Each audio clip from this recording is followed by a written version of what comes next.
So we're done with confidence interval for population mean with known standard deviation. Now we'll proceed to unknown standard deviation. So there is a question here. Do you ever truly know population standard deviation? Okay. So, what is the formula for population standard deviation?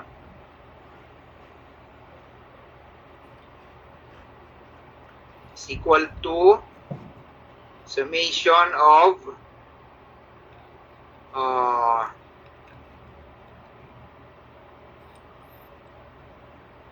x, no, not x. Tama pala, x1 minus mu squared over n. Okay? So, to determine the population standard deviation, kailangan natin ng population mean. Nagsasample nga tayo, so hindi natin alam ang sample mean. So, hindi natin talaga alam ang population standard deviation. Because to determine the population standard deviation, dapat alam natin. Or kung alam na natin, bakit pa tayo mag-compute nito, ialam naman na pala natin ang population parameter. Yes. Okay? So, in virtually all real-world business situation, ang sample standard deviation is not known. So if there is a situation where some population standard deviation is known, so hindi na natin kailangan compute or magproblema kasi to determine the population standard deviation, so ito yon. Okay? Alam na natin ang population parameter. Okay? So if you truly know, there would be no need to gather sample to estimate it. So alam na natin yung parameter data.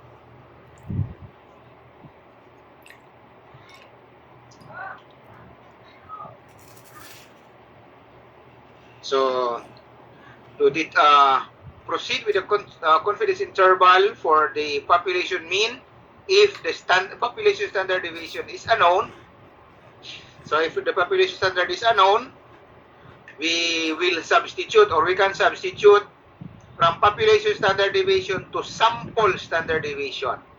So ang formula naman ng sample standard deviation ay S is equal to square root of summation of x minus x bar squared over n minus 1. Okay? So ganyan ang formula, di ba? X bar, ito x bar. Sample mean. So to introduce the extra uncertainty, this is since S sample standard deviation is a variable from sample to sample. Ano ibig sabihin ng variable? Ibig sabihin nagbabago or magkakaiba ang value niyan from sample to sample.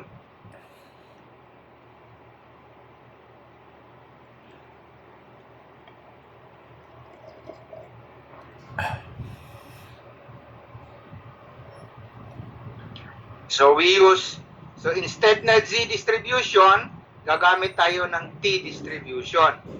So instead na itong table ang gagamitin natin to find the critical value, itong G ang ating gagamitin. T, sorry. So T, table A3. Okay. So degrees of freedom, tapos automatic ang critical values nasa loob. While itong Z, probability ang nasa loob, sa labas yung critical values. Ito yung critical values. While ito mga probabilities. So the assumption for critical value of the population mean, if the standard deviation is unknown, so ang assumption number 1, unknown ang population standard deviation. If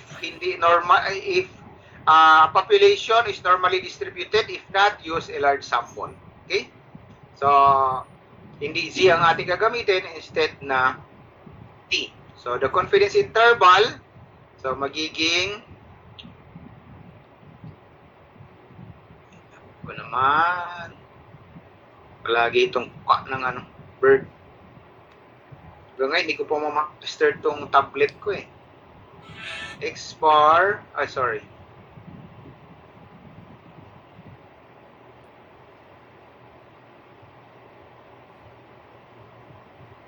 X bar minus T alpha divided by 2 times S over square root of N.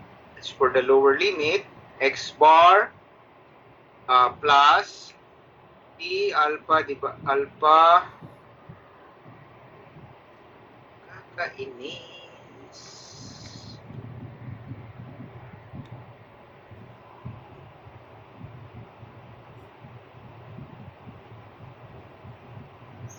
Divided by 2 times S over square root of N. Okay, so this is the lower limit and this is for the upper limit. It will form confidence interval. Okay, so where T is the critical value of the T distribution with N degrees of freedom. So the degrees of freedom, so our degrees of freedom is equal to N minus 1. Okay, so bakit kailangan natin yung degrees of freedom? Kasi paghanap natin dito sa T, ito ang una nating i-determine yung column ng degrees of freedom. Halimbawa, if the population is 100, so punta kagad tayo sa degrees of freedom ng, if the sample is 100, the degrees of freedom is 99. Okay? So dito kagad tayo pupunta at titingnan natin kung ano yung alpha. So hanap na tayo ng critical value. Okay, so students T distribution, this is a T family of distributions. So T alpha divided by 2, value depends on the degrees of freedom. So our degrees of freedom is always N minus 1. So degrees of freedom, so the idea is the number of observations that are free to vary after sample mean has been calculated. So example, suppose we have 3 mean. So if the mean is 3, if the mean of 3 numbers is 8.0, so halimbawa meron tayong 7, meron tayong 8, so ano ngayon ang x3? So x1, x2 plus x3, so ano ngayon ang ang goal kasi natin ay ang x bar ay 8.0. So x3 must be 9. So, X3 ay hindi free. Hindi na pwedeng magbago. Pwedeng magbaliktad ang X1, ang X2, pero ang X3, hindi na. Kasi, it will not produce a mean of 8.0. Okay? So, the two values can be any numbers, but the third is not free to vary. So, the student T distribution, if we compare T and Z, so,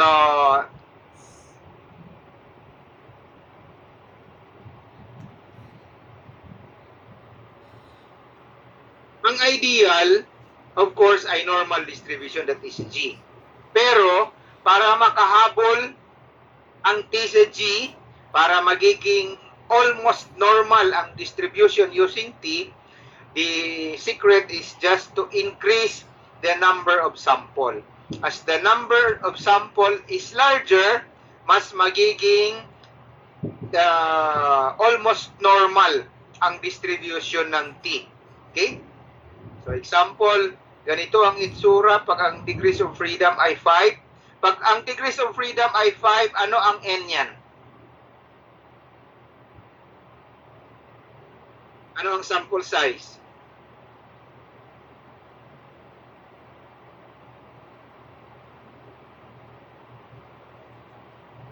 Andiyan pa ba kayo?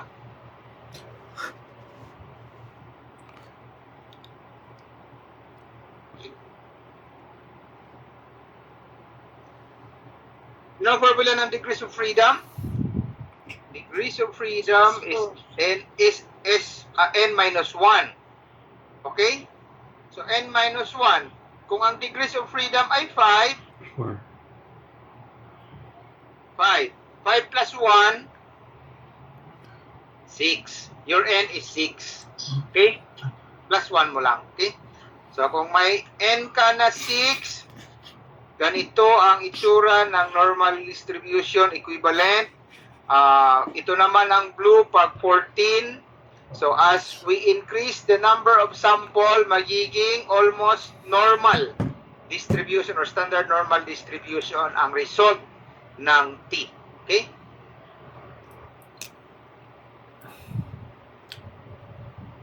Okay. So, if 3 ang degrees, if 3 ang sample, halimbawa, n degrees of freedom, df is n minus 1, 3 minus 1 equals 2. So, unahin ka agad yung paghanap ng degrees of freedom, 2, then 0.05 yung alpha, so 2.92. So, ganito yan. 3, hanap ka agad yung 3, 2 pala, sorry, 2.05 to 92. So, ang gagamitin natin na T alpha divided by 2 is 2.92.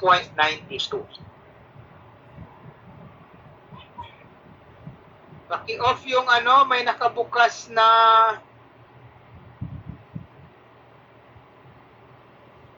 naglalaro yung bata.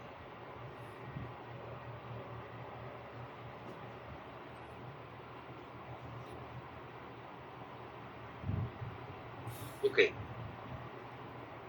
So, ito yung gagamitin. So, this is the rejection region starting from 2.92, alpha 0.05.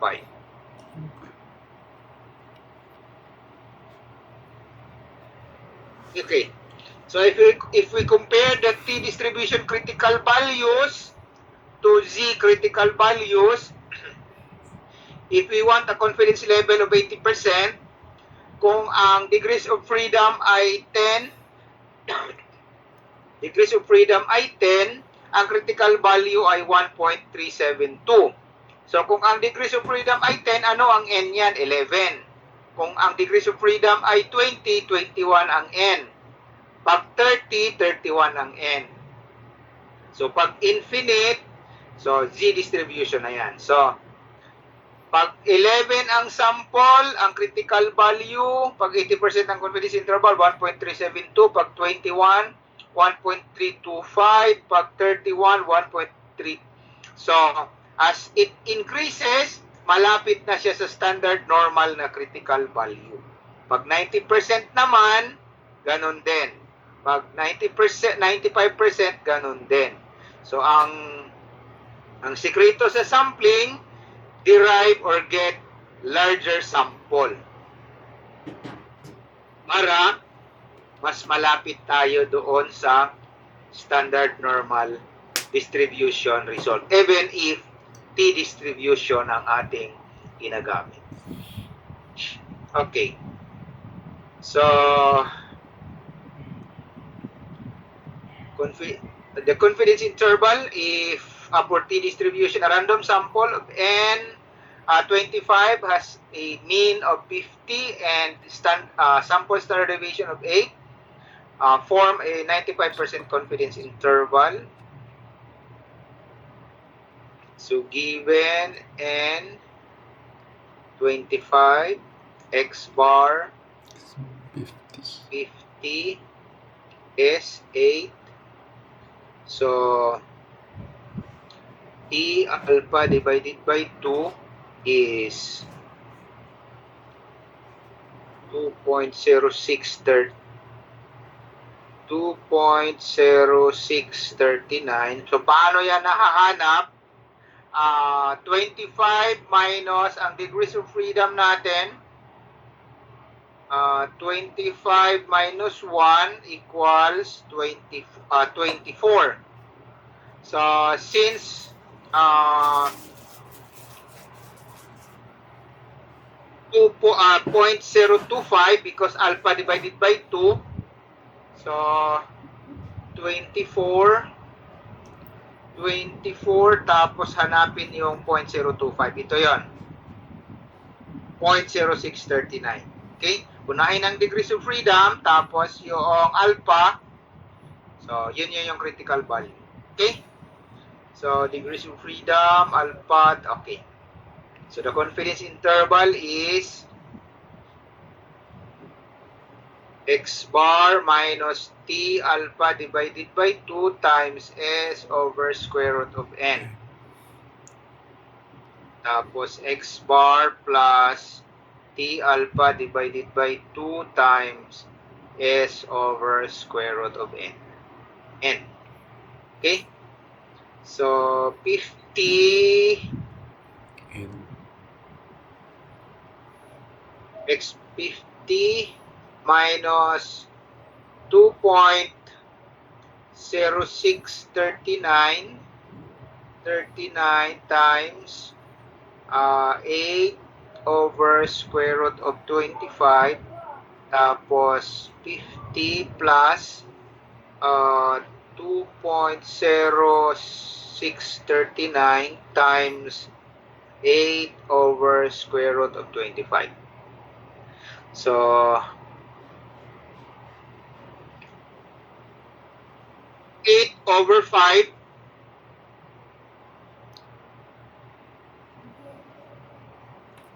so 50 minus 2.0639 so 8 over 5 anong sagot? 06. Kasi ang square root of 25 is 5, di ba? So 8 divided by 5, that's 4.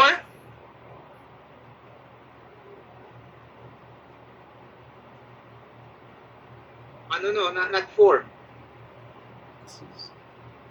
Divided by 2 pala yung 4.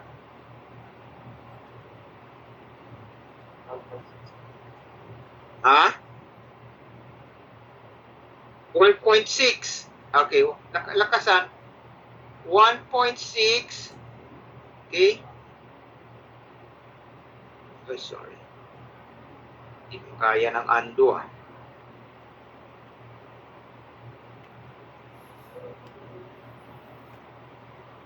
1.6 tapos 50 plus 2.0639 times 1.6. Okay?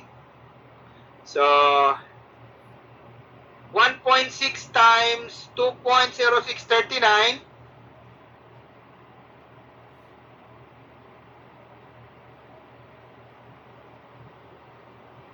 3.3224.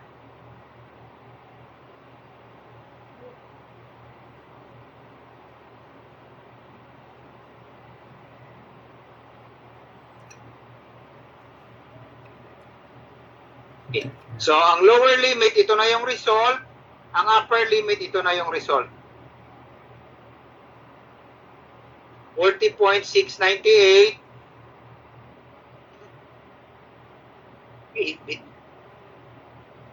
Okay? Gets, class?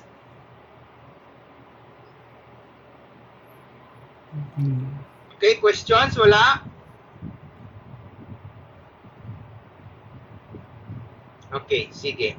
So, we have now the solution. Ang conclusion, so there is a problem pag nagsasample tayo. Okay?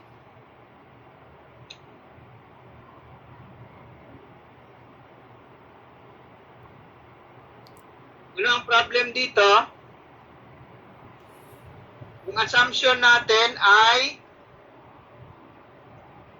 what are the assumptions dito?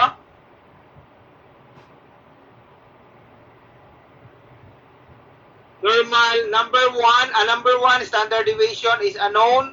Number 2, population is normally distributed. If not, use a large sample. So, ano ang large sample? At least or greater than 30. Pero ang ating sample doon ay 25 lang.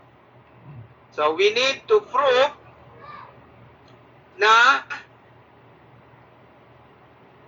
ang assumption natin ay normal distribution.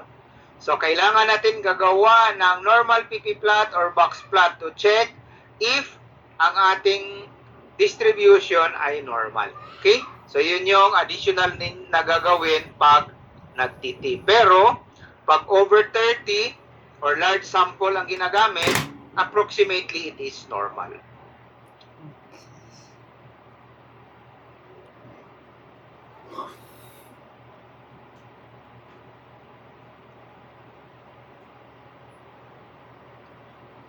Okay, may exercise dito. Okay, wag na yan. So, tuloy na lang natin. So, bago tayo tapusin na lang natin to. Hirap nga pag online. Questions? Yeah. Questions pala dito sa Question.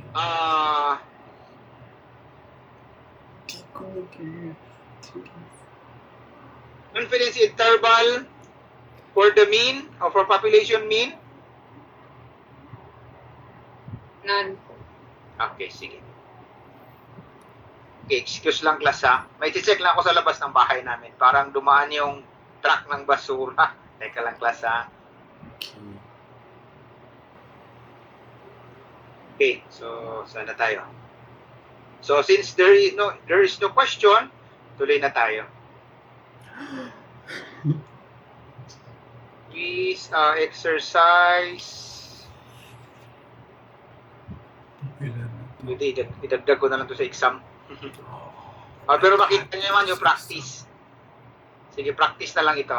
Pero later. Practice. Okay? So we are done with population mean. Let's go to population proportion. So, confidence intervals for population proportion. So, an interval estimate for the population proportion can be calculated by adding an allowance for uncertainty to sample proportion. Okay? So, there is always uncertainty kasi nagsasample nga tayo. So, we recall from our previous lessons in the probability part, the distribution of... Isa pang excuse class. Break.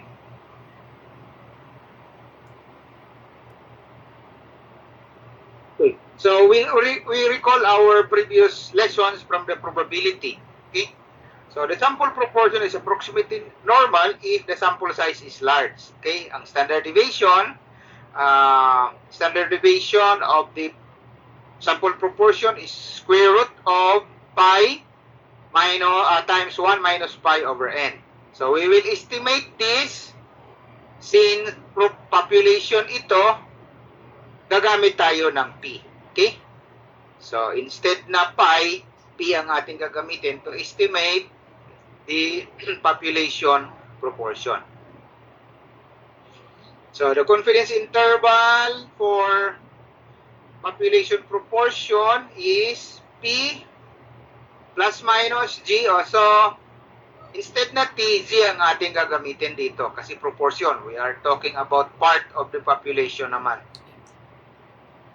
So, that's P minus G alpha divided by 2 times P times 1 minus P over N. That's the lower limit. P plus Z alpha divided by 2 times square root of P times 1 minus P over N. Okay? So, yun yung lower and upper limit. So, where the G of alpha, yun yung hahanapin natin na critical value doon sa G table. Ang P is sample proportion, N is the sample size. But before we proceed, we need to determine if N times P. So, yung sample times the proportion must be greater than 5. And, i-multiply natin ang N sa 1 minus P, dapat greater than 5 din yung result. If not, we cannot proceed. Okay? So, example, a random sample of 10 people shows that 25 are left-handed. So, form a 95% confidence interval for the true proportion. So, given So we have N 100. So our P is equal to 25 over 100. So 25 over 1. So Z of alpha, Z alpha divided by 2. So ano, kasi since 95% yan, alam natin na ang critical value nun ay 1.96. Tama? Kahit hindi na tayo pupunta doon sa table, alam na natin pag 95% ang confidence interval, we know that ang critical value ay 1.96. Okay? So, ano yung formula natin? Okay, may sagot na dito. But hindi natin, para isa-isahin natin para masundan natin. So, equals 25 over 100. So, 0.25 minus 1.96 times 0.25 times 0.75. Saan yung 0.75? 1 minus, or sige, isa-isahin na lang natin 1 para hindi tayo malito. minus P. Okay. Okay. 1 minus 0.25 over 100. Okay? So that is the lower limit. Ang upper limit ay 0.25 plus 1.96 times square root of 0.25 times 1.25 minus 0.25 over 100. Okay? So, ang lower limit ngayon, so, point,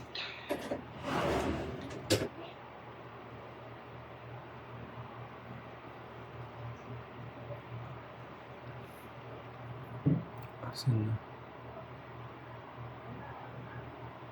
0.25 minus 1.96 times 100. ito na lang.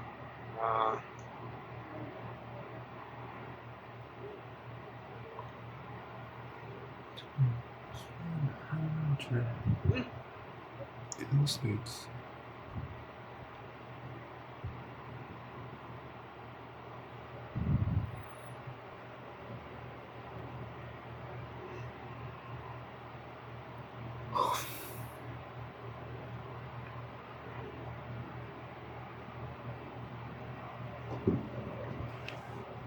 Point 25 minus 1.96 times 0.25 times 0.75 kasi 1 minus 0.25 is 0.75 over 100.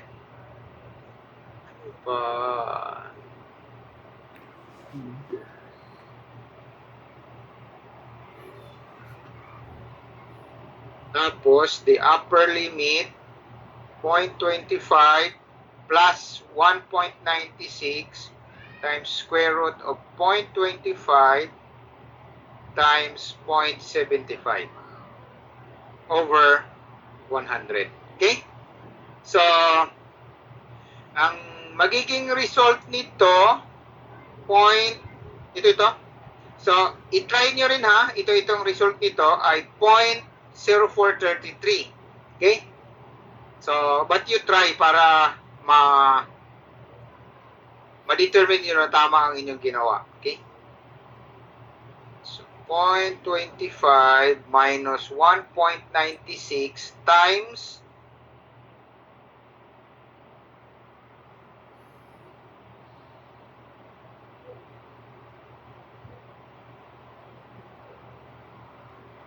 0.0433. Tapos, ang upper limit, 0.25 plus 1.96 times 0.0433. Okay? So, meron na kayong upper and lower limit. I-multiply nyo na lang ito, itong dalawa, tapos plus minus. So, ang nagiging result, the lower limit is 0.1651 and the upper limit is 0.3349. Okay? So, since this is proportion, ang magiging conclusion ay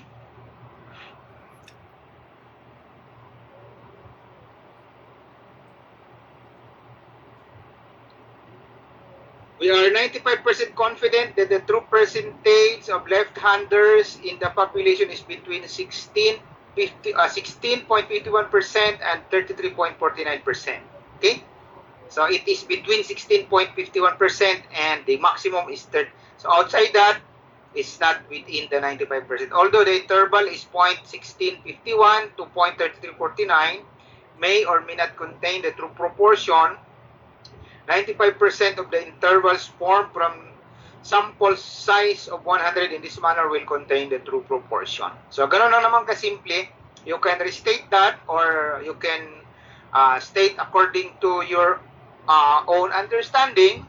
Basta tumpak pa rin doon. Okay? Questions so far? Okay, so kaya natin tapusin pala ito. Okay. So, kung wala ng questions, andyan pa naman kayo. Minsan kasi, kung na lang yung teacher na lang naiiwan.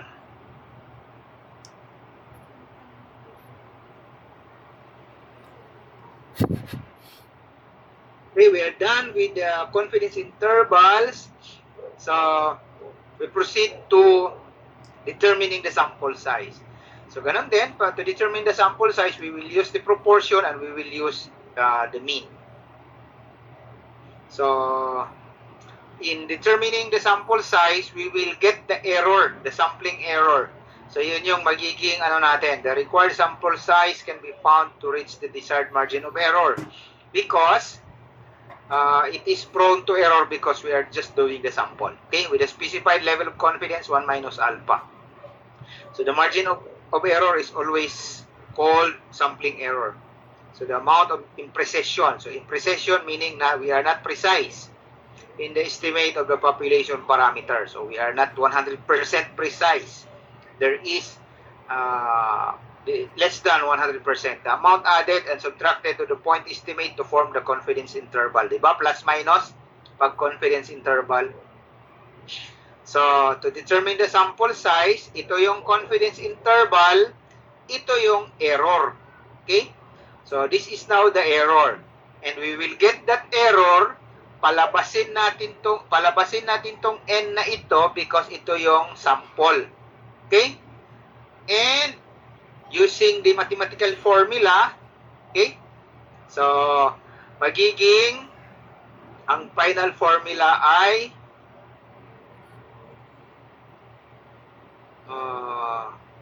magiging square root na yon. N is equal to z tapos meron ng error. Okay? So to determine the required sample size, you must know that the desired level of confidence is 1 minus alpha and meron ding critical value. And the acceptable error ay isi-set ng researcher or isi-set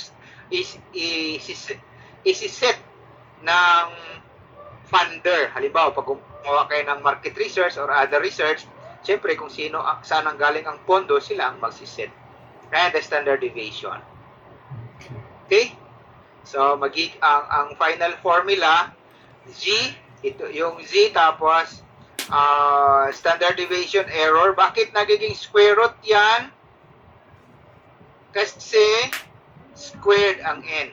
Para mawala itong squared, so multiplication property, nagiging squared ito, at saka itong error kasi lilipat yan, di ba? Just apply cross multiplication. Yan, cross multiplication. Para, yan, cross multiplication. Lalabas na itong n. So, the example, if the standard deviation, population standard deviation is 45, what sample size is needed to estimate the mean with plus minus 5 error. So, you set error 5 plus minus 5 with 90% confidence interval. So, ang 90% confidence interval is 1 points. So, balikan ninyo yung table kanina. Kasi ito yung mga commonly used eh. So, 1.645, 45 ang standard deviation, 5 ang error. All squared.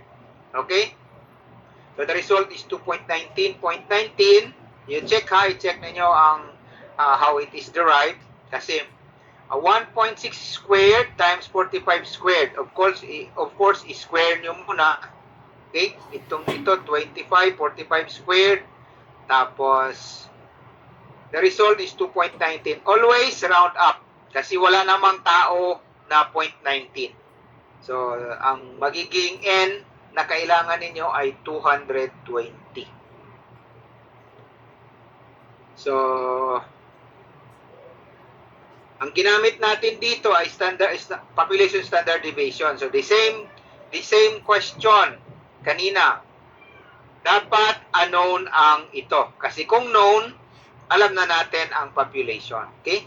So palitan lang naman natin ito. Instead na population standard deviation, we will use a sample standard deviation. Okay? So the same formula, instead na sigma s squared. Okay? So gano'n na lang din ang gagamitin. But of course, pag S yan, and ang data mo ay raw, i-compute muna natin ang S. Kung ano yung, mali. Kung ano yung S. So, question mark. Question mark yan, class, hindi 2. Yusin natin. Ito ang ano.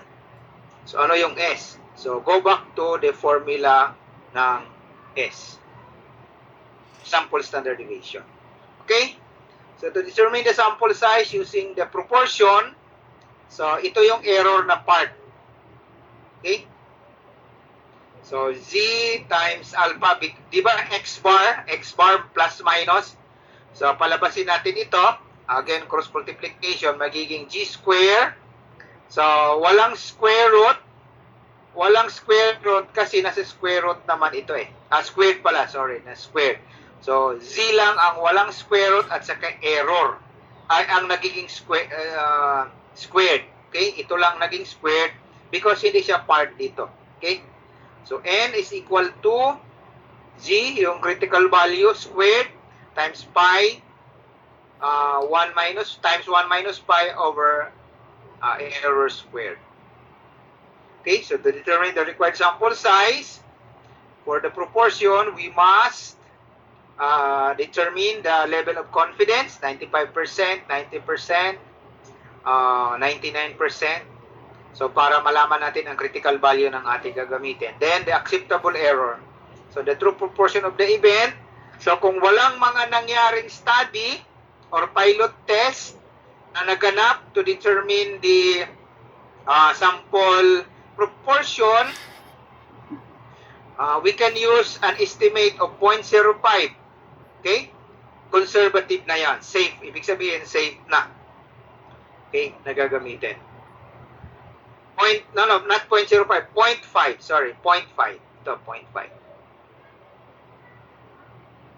Okay. So, what is the required sample size? How large a sample would be necessary to estimate the true proportion of defective in a large population of within positive, negative 3% with a 95% confidence.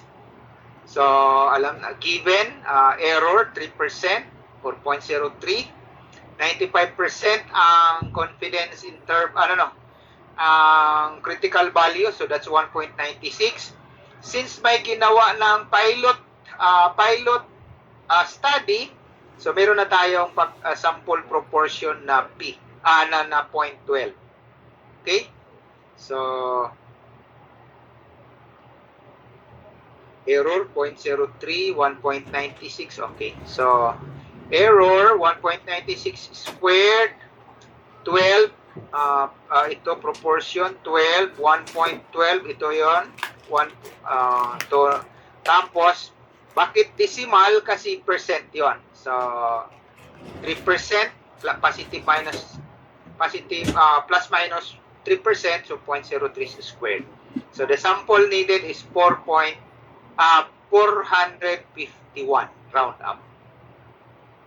Okay, so madali-dali lang ito pag alam na yung kanina. Okay, questions?